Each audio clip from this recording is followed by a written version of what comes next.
School of excellency మనకు కావాలా వద్దా? కట్టే వరకు ఒక స్కూల్ ఉండాలి కదా! అది ఎత్తేయట్లేదు. దయచేసి విలేకరులు, మీరు విజ్ఞులు, మీరు కూడా ఇలా మాట్లాడితే నేనేం చేయలేను. మనకి కొత్త స్కూల్స్ వస్తాయి. కారణం ఏంటి అంటే కొన్ని స్కూల్స్‌లో ఖాళీలున్నాయి. ఆ ఖాళీలున్న స్కూల్స్ కూడా మనం పంపిస్తున్నాం.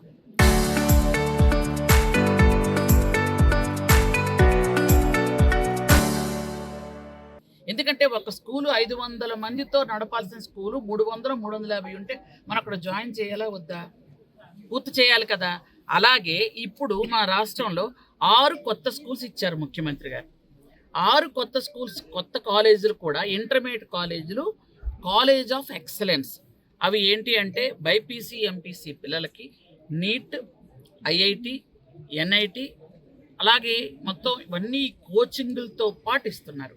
అంటే అవి ఏంటంటే ఏ ప్రైవేట్ కాలేజీలు కూడా వాటికంటే తక్కువ కాదు అనే విధంగా ఒక కాలేజీలు ఏర్పాటు చేస్తున్నాం. ఫస్ట్ మనం దాన్ని ఒకటి ట్రైబల్ వెల్ఫేర్కి మనకి ఇచ్చారు.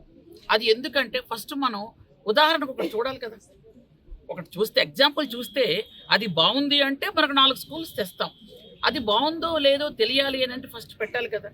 మనం దానికి శాంక్షన్ చేశారు, కానీ బిల్డింగ్ ఆమ్ ఫట్ బమ్ అనగానే అవ్వదు కదా.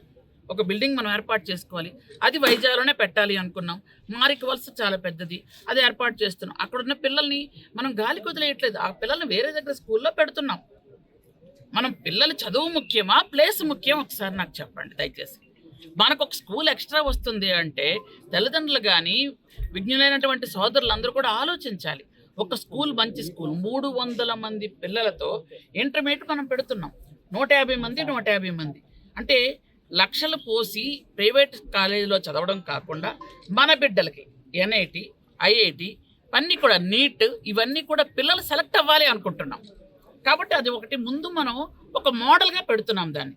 అది క్లియర్ అయితే ఒక 1 ఇయర్ మనకు టైమర్ కావాలి కదా బిల్డింగ్ కట్టాలి అంటే. ఆ బిల్డింగ్ కట్టే వరకు అది బిల్డింగ్ కట్టేసాక ఆ స్కూల్ అదే మళ్ళీ అక్కడ మారికోవాల్సి ఏ స్కూల్ ఉందో ఆ స్కూల్ రన్ అవుతుంది ఖచ్చితంగా.